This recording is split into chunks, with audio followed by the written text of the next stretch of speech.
गे छौरी दरा भंगा गेले ओठा लाली मधेपुरा में चुसैले गे छौरी दरा भंगा गेले गे छौरी दरा भंगा गेले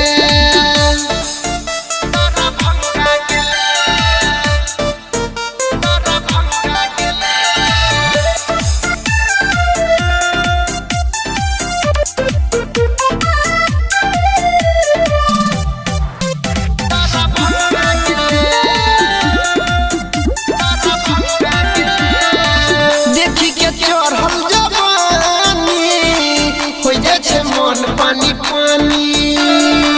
तोरा में खर्चा छे बेसी सुनै कंगाल वाली रानी देखी के चढ़ल जवानी हो जाय छे मन पानी पानी तोरा में खर्चा छे बेसी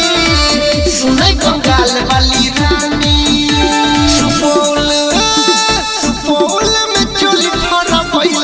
छौरी दरा भंगा गेले गे छौरी दरा भंगा गेले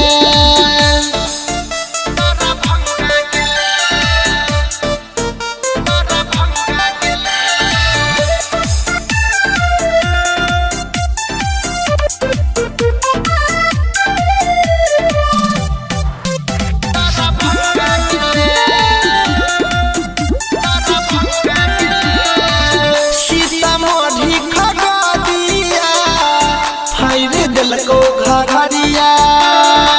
जिला समस्तीपुर के छौरा चोली में दिलको नमरिया सीतामढ़ी खगड़िया फाइरे दिलको घरिया जिला समस्तीपुर के छौरा चोली में दिलको नमरिया अनिल वाला पानी तू तो पी ले गे छौरी दरा